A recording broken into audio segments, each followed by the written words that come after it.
auditeur sécurité, qui est plus axé pen testing, test de pénétration. Il y a des formations d'auditeurs qui sont beaucoup plus axées sur l'audit d'une infrastructure complexe, qui peut être un audit d'architecture, de configuration. On est plutôt sur un audit de vulnérabilité. Très bien. Et c'est important, les experts comprendront. C'est vraiment la capacité à pouvoir évaluer le niveau de sécurité de l'entreprise, ses réseaux, ses systèmes, ses applications, définir les niveaux de criticité et vulnérabilité associés, ça identifie que sur tel périmètre applicatif, sur tel serveur, il y a telle vulnérabilité qui est présente, la version d'OS est vulnérable, les services sont des services vulnérables, les protocoles ont été cassés, donc il faut les patcher, les mettre à niveau, monter de version.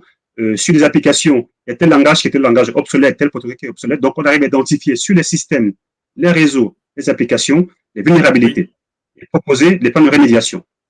Comment est-ce qu'on peut corriger cette faille sur telle application, redéveloppement, montée de version, patching, contre-mesure, etc., etc. Donc, on identifie pour chaque périmètre de l'entreprise les actions de protection à mettre en place. Excellent. Et de rémédiation. Et ensuite, assurer, comme toujours, une veille technologique. Assurer une veille constante sur l'état de l'art, l'état de la menace. Les menaces aujourd'hui évoluent très, très vite. Donc, un auditeur doit être en mesure de pouvoir suivre l'état du marché. Quelle vulnérabilité est apparue sur les serveurs Windows? Il y a des publications quotidiennes sur les failles de sécurité sur les environnements Windows. Idem sur Linux, beaucoup moins, mais quand même. Et d'autres solutions technologiques également. Les équipements réseau également sont vulnérables. Désormais, tout est vulnérable aujourd'hui. Les solutions technologiques comportent des vulnérabilités. Et du coup, l'auditeur est capable de vérifier que dans l'entreprise, les solutions mises en place ont des vulnérabilités ou pas. S'il y en a, proposer des contre-mesures. Telle faille, voilà comment on la corrige. Telle faiblesse, voilà comment on la corrige. Voilà comment se protéger de ça. Donc, c'est vraiment un rôle très important parce qu'aujourd'hui, ce sont des fonctions qui permettent de s'assurer que les entreprises sont protégées. Mon site web, sur lequel j'ai 10 000 connexions par jour, est-ce qu'il est protégé ou pas? Si jamais il tombe, comment ça se passe? Donc, quelles sont les failles sur l'application, sur mon serveur web, sur ma CMS, etc., qui existe aujourd'hui, sur le langage utilisé, etc. Donc, ça, c'est le rôle d'auditeur. Même philosophie, formation de 6 mois, 2 mois mise à niveau, sur les cours théoriques, les outils à mettre en place, les exercices.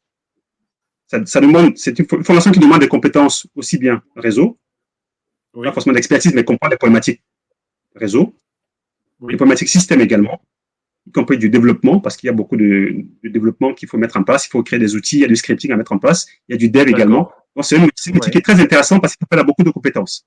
On ne peut pas auditer si on ne connaît pas les fondamentaux.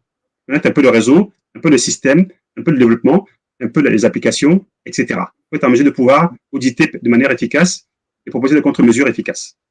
Donc, 2 mois de mise à niveau. 2 mois de consolidation où on renforce effectivement cette option avec la mise en œuvre des outils de sécurité, de testing, des scripting qui vont bien. Il y a de nombreux outils sur le marché pour auditer les infrastructures réseau, des infrastructures Wi-Fi, des infrastructures mobiles, les applications, etc. Donc, les différents outils qui existent sur le marché aujourd'hui, il y en a plein, il y en a pas mal, et savoir quel outil utiliser pour quel besoin et quelle méthodologie mettre en place.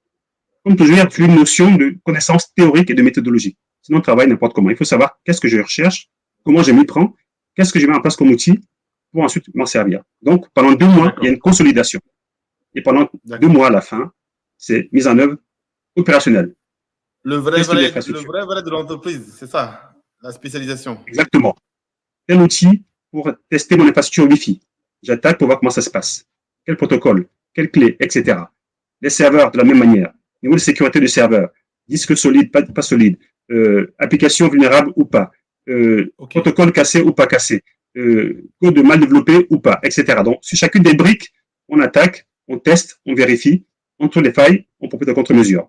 Quel patch corrige quelle faille? La récupère où? Comment je la mets en œuvre? Quels sont les impacts? Quelle est la méthodologie? Donc, on déroule vraiment des cas concrets d'entreprise. L'entreprise, aujourd'hui, font appel à des auditeurs pour tester leurs environnements. Et ça, on le fait pendant 2 mois. Super. Wi-Fi, réseau, appli, système, etc., etc. Donc, ça, c'est la formation d'auditeur sécurité.